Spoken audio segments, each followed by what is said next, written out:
Hi guys, this is Weekly from Weekly Disaster Games here, and well, today I'm going to be talking about something a little different than usual, and that's going to be the Illusive Man from the Mass Effect franchise, specifically Mass Effect 2 and 3. Now before I begin, I do want to touch on one thing here. The Illusive Man is quite an entertaining character, quite a cool character, and one that I believe can be appreciated by pretty much anybody, whether you only play Final Fantasy, whether you only play JRPGs, or any other type of denomination you fall under. So now, with all that under the way, I will say one last thing. This is going to be a video of heavy spoilers. The Mass Effect series is kind of old, so I imagine that some of you guys have actually played it. Of course, others that don't, I don't blame you. It's not very well marketed. It's kind of not very accessible, easily at least, on PC. It's not also very accessible at all on the consoles due to a lack of an HD release or remaster, but I will say this, if you have not played it, you should, and if you don't care about spoilers, well, hey, maybe you can watch this and see one of the cooler characters come to life, huh?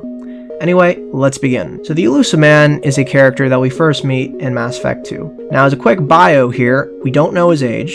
We can take a guess, he's probably in his 50s. He is a leader of an organization called Cerberus. They are a humanity-first organization, but they're definitely shadowy and not endorsed officially at all by humanity itself, and they actually are responsible for quite a few deeds that are kind of terroristy, if we're being honest. So they're not very well liked, even by their own species. As far as these deeds are concerned, they're mostly conducted by the different cells that Cerberus has. These cells are completely different projects that are independent from one another, and most of the time, they don't actually have too much oversight by the Illusive Man himself. You see, he has many priorities, lots of things come up on his desk, so he can't really focus on all of his cells at once. Unfortunately, some of the people that he hires, well, they're not exactly the greatest guys in the world, so a lot of times, if they're in a cell that doesn't really have too much contact with the Illusive Man themselves, they may actually do some things that are pretty nasty, which actually leads to some of the things that Cerberus is not very liked for, and of course, some of the reasons why they are infamous. Now that does not mean the Illusive Man is exonerated by anything, because he actually is responsible for many projects that the galaxy at large does not appreciate at all, but I will say that, at least by the time we meet him in Mass Effect 2, we could say that his organization has done a lot of good and a lot of bad. Anyway, let's talk about the beginning of the character. But Shepard, they'll follow him. He's a hero, a bloody icon. But he's just one man. If we lose Shepard, humanity might well follow. Then see to it that we don't lose him. So when we first meet him in Mass Effect 2, we get to meet a pretty calm, cool, collected guy. And for the most part, the main character kind of hits it off pretty well with him. Now, I'm not going to say that it's all perfect. The main character was responsible for taking out an entire cell within a Mass Effect 1 side quest.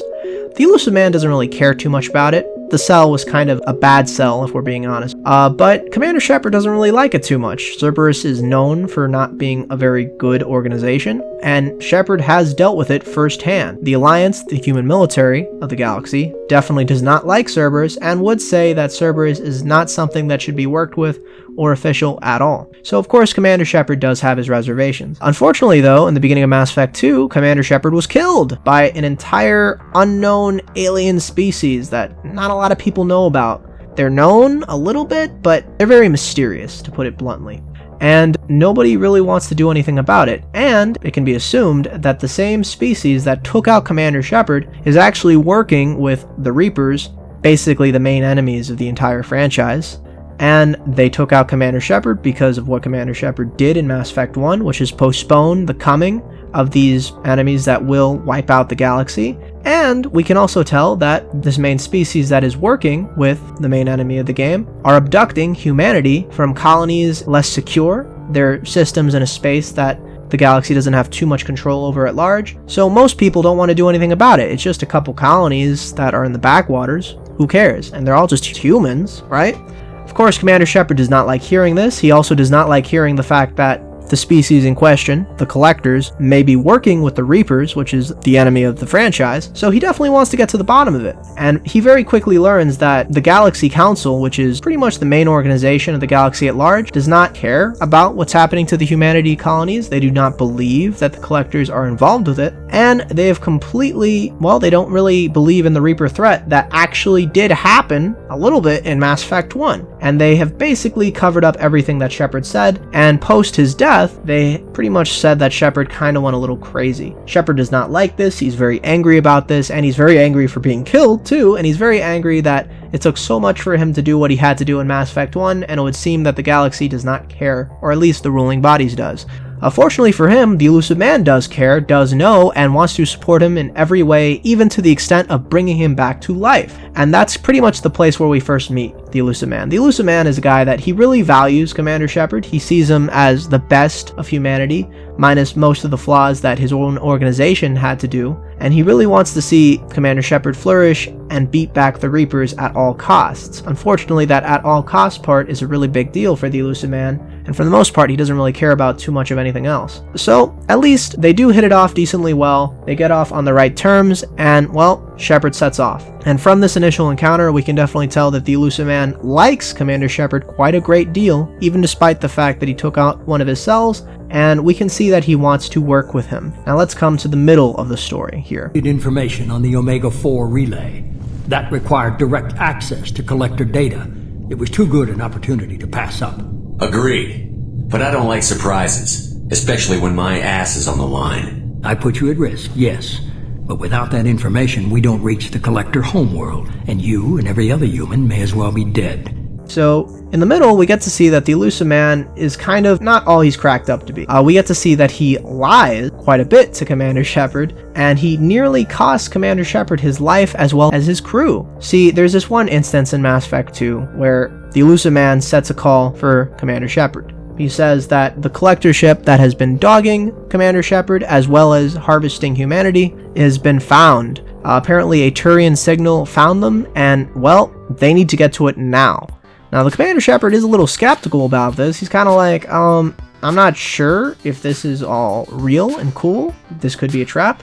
But the Illusive Man assures him that he's scanned all the signals and this is correct and that they should go pursue the lead. And, well, they do. Commander Shepard goes to the ship, and lo and behold, it seems to have been a complete trap. The ship was completely dormant. They get into the middle of it, they find some information, get a nice upgrade, all sorts of stuff, and then nearly get attacked, killed, and completely destroyed as they're running away from that dang ship. And by the end of it, Commander Shepard goes back to the Illusive Man, and he's like, hey, that wasn't all good, and the AI that we got on board the ship said that those signals were faked. So what's the deal, Illusive Man? Couldn't you tell? And pretty much at this point, he just admits, yeah, I lied. But I needed you to go, and there was no time for discussion, so, you know, it all worked out. You're fine. It's fine, right? You're fine, right?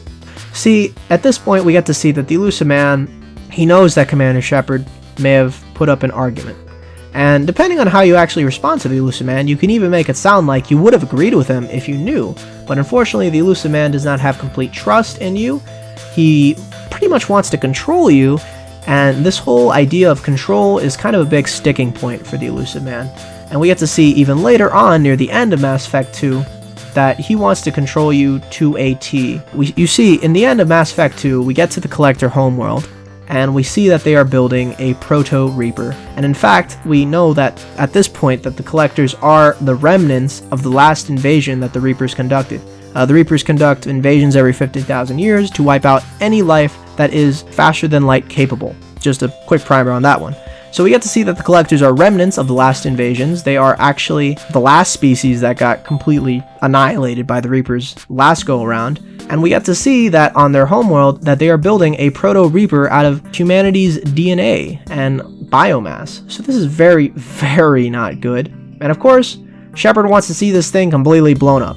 Now, you do come to a bit of a disagreement with the Illusive Man.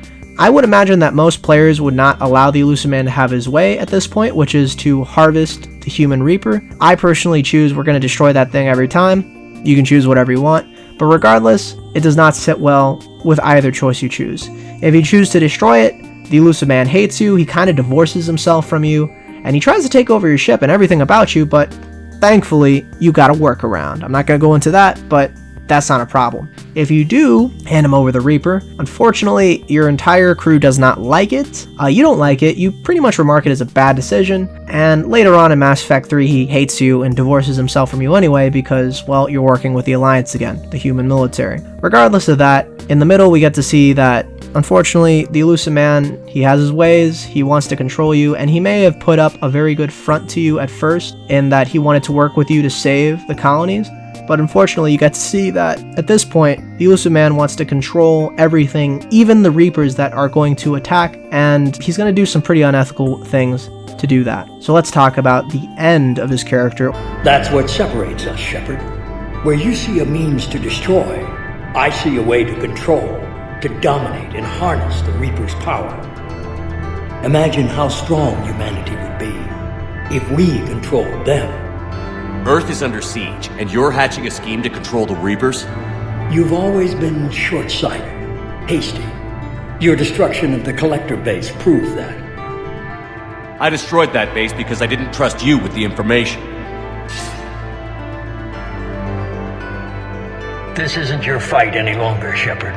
You can't defeat the Reapers, even with the Prothean data. So in Mass Effect 3, the Illusive Man's not happy with. For now, we're just going to assume that you did destroy the Proto-Reaper, since it's a little bit easier just to talk about it. I don't want to branch out throughout the rest of this video. But for now, we're just going to assume that you did destroy the Proto-Reaper, right? In a way, he kind of views you as a son that he never really had, but as a son that could save, well, pretty much everybody from the oncoming threat. Unfortunately, since you're working with the Alliance now, you are not friends with him, and this is it's just not going to work out. And we see in Mars, with our first encounter with him in Mass Effect 3, that he does not like you very much. He definitely believes in his method, and he wants to control the Reapers to the extent of, how can we beat them? Let's control them, let's utilize them, let's make them the next evolutionary stage for humanity. Of course, Shepard at this point wants to completely destroy the Reapers. Shepard's been battling them since Mass Effect 1. He's got quite an in-depth history. He knows a little bit more about them than anybody else does. And at this point, he wants to completely destroy the Reapers, considering they completely invaded Earth, completely pretty much sacked Earth. And while Earth is not doing good at all right now, Shepard did not want to leave. He's very distressed about it, so of course the last thing he wants to hear is, let's control these things. He wants to hear, let's destroy these things. And this is the fundamental argument that they have over Mass Effect 3.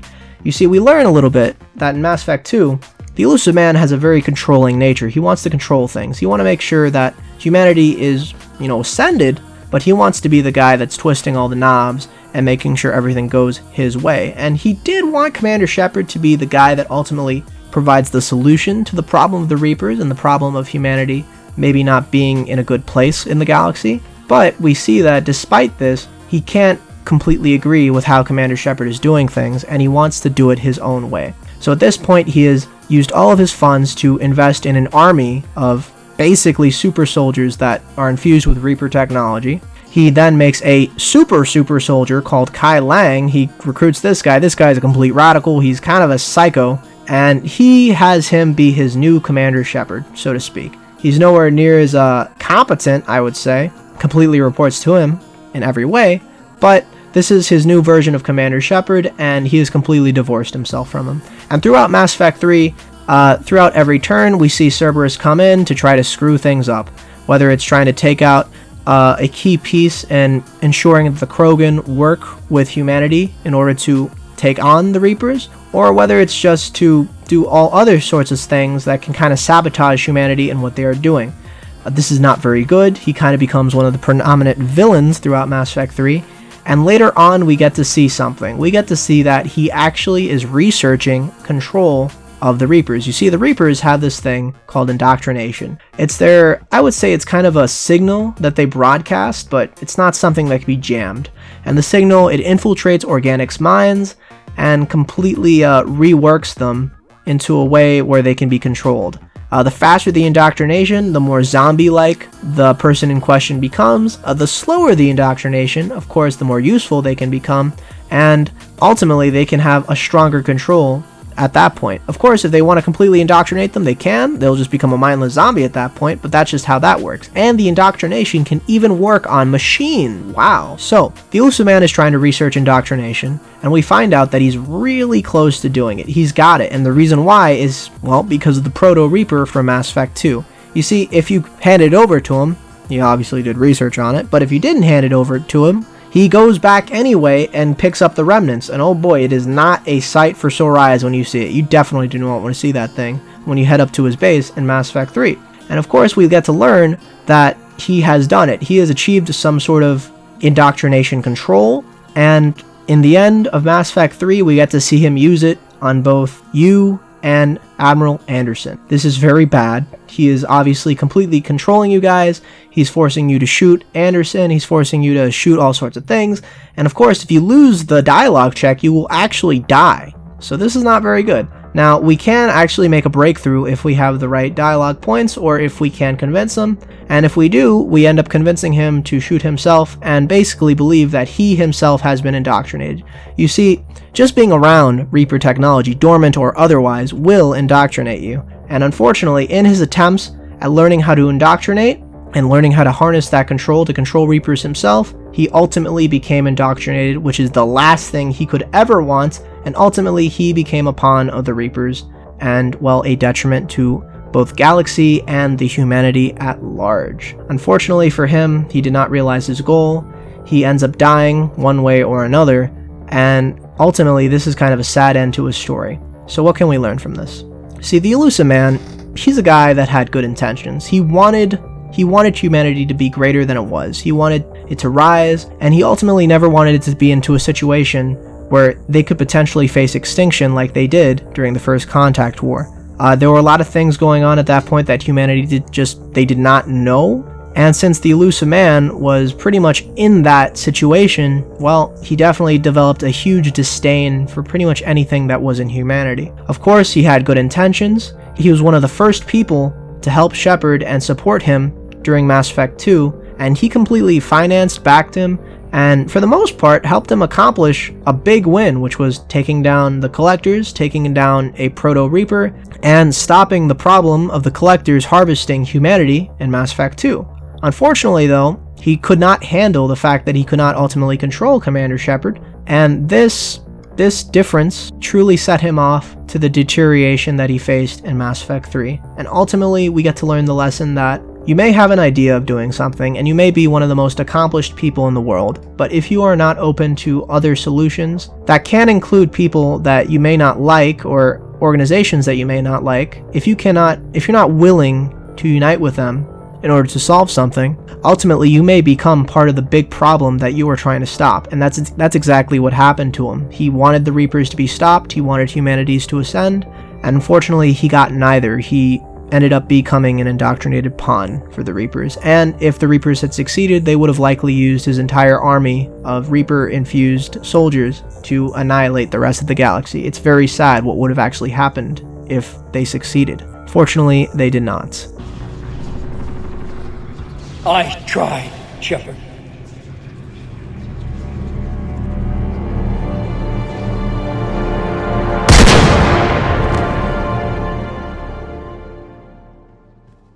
But that is what we will cover for today. That was the Illusive Man. I hope you enjoyed my take on him. Is this kind of spotty? I'm going to say it kind of is, but hey, that's what the comments are for, so if you have any comments, just drop some feedback down there below. If you like the video, well, there's a like button, and if you want to go that extra mile, you can share my content to everybody else. As far as my next work is concerned, I'm unsure. So, if you want to tell me what you think, tell me in the comments, or, here's the plug, Twitter. Now, I'm definitely going to say I am nowhere near big enough to have this thing, but I'd like to start putting some work into it. So I have made a Twitter. I've actually made it for some time. Some of you guys may even came from that. Probably not, though.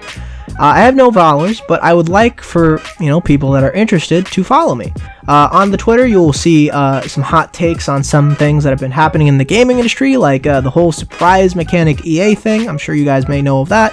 You'll also get, lots of behind-the-scenes stuff, like maybe a screenshot of stuff that I've been editing, or maybe some polls for ideas and stuff. I would like to see it as a communication between my audience and myself, and I think it would be a really good thing to start it. And of course, with the start of Twitter, we're going to be launching the new art. In fact, the art has probably already been launched for a couple days. But here is the art. I think it's phenomenal. I really like it. It was a little expensive, but you know what? A little bit can go a long way, and I think this art's going to be fantastic. It's going to make the channel look a little bit more professional, and I honestly hope you guys like it. It evokes lots of different games that I like, so we'll see, maybe we can make a game in the comments of how many things you can guess are evoked in that piece of art. I'm sure one of them is very obvious. But meanwhile, we have the Twitter. It's done. We have new art. That's done. And if you want to see any more RPG content or anything from me, all I'm asking is for a good subscribe. So anyway, guys, I hope you enjoyed the video, and I'll see you on the next one. Weekly out.